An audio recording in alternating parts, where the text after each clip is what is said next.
हाय, मी पूजा. तर आज आहे माझ्या बाळाचा बड्डे. तर बड्डे दिवशीच्या व्लॉगची सुरुवात माझ्या पिल्लूच्या अंघोळीने केली.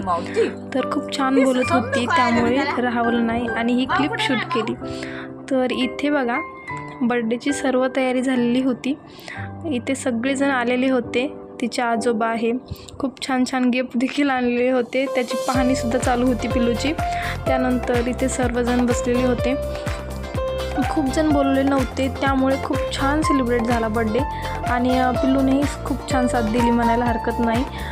टी व्हीवर जे बर्थडेचे शूटचे व्हिडिओ होते ते लावलेले होते.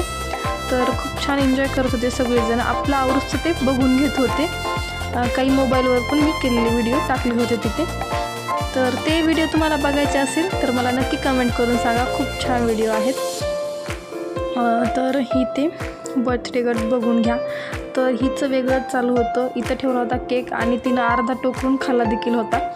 त्यानंतर फोटोसुद्धा चालू होते काढायला, कारण काढू देते का नाही ही माहीत नव्हती. त्यामुळे मग अगोदरच काही जणांनी फोटो तिचे काढून घेतले तिच्यासोबत. त्यानंतर तिच्या आतून ओवाळलं. आपल्याला कसं माहिती का, पहिलं वर्ष असतं बाळाचं आणि आपल्याला माहीत नसते बाळ राहतं का नाही. एवढ्या गर्द्यामध्ये त्याला सवय नसते एवढ्या गर्द्याची. त्याच्यामुळे आपण कमी माणसामध्ये सेलिब्रेट केला कधीही चांगला बड्डे.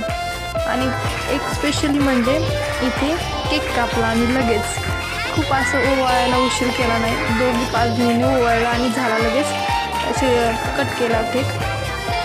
त्याच्यामुळे खूप छान तिनं असं आम्हाला कोऑपरेट केलं. आणि इथे बघू शकता तिचा उत्साह. तिनं आत्ता केक खाल्ला नाही आहे, पण पहिल्यांदा केक खाऊन टाकला होता अर्धा. ते इथे बघा काय चालू आहे तिचं काम. त्यानंतर सगळ्यांनी फोटो सेशन केलं परिवारातल्यांनी. तर इथे तुम्हाला एवढं सांगू इच्छिते की आता माझा अनुभव आहे म्हणून मी सांगते की लहान बाळाचा बड्डे आहे आणि त्याला आपण हार वगैरे घालतो हातात गळ्यामध्ये, तर तुम्ही अजिबात घालू नका. जर घालायचं असेल तर तुम्ही फोटोपुरता घाला, पण अख्ख्या बर्थडेमध्ये ते हार तुम्ही घालूच नका.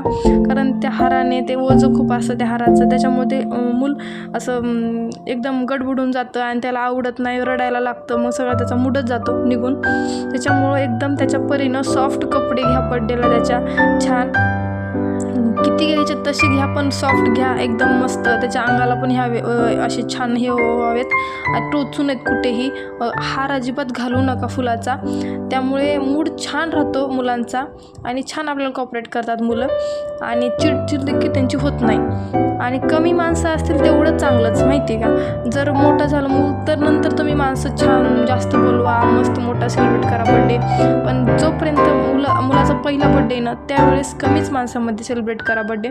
खूप छान शार्वीने आम्हाला कॉपरेट केलं सर्वांना आणि खूप छान आमच्यासोबत सर्वांसोबत फोटो काढले. सर्वजण तिचं कौतुक करत होते की ती इतकी शांत कशी काय बसली.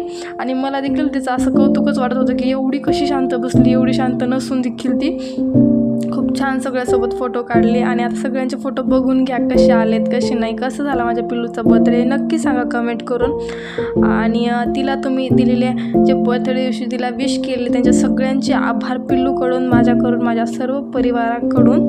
ज्यांनी बड्डेला आले, ज्यांनी मेसेज करून तिला हे केलं विश केलं, त्यांच्या सगळ्यांचे आभार. आणि ही माझी फॅमिली बघून घ्या सगळी. तर प्रत्येकाचे फोटो टाकलेले. त्याच्यानंतर आमच्या पिल्लूचं तिसरंच चालू होतं. तिच्या आतून आलेल्या गाड्यावर पाहणी करत होती मस्त इकडं तिकडं फिरून. तिचा आनंद वेगळाच होता. काहीतरी लहानपण देगा देवा मुंगी साखरेचा रवा असं काहीतरी. तर इथे बघा मी छोटीशी अजून क्लिप घेतली राहवलं नाही म्हणून. मला तिला बघितलं ना एकदम ब्लेस्ड फील होतं. तर थँक्यू फॉर वॉचिंग.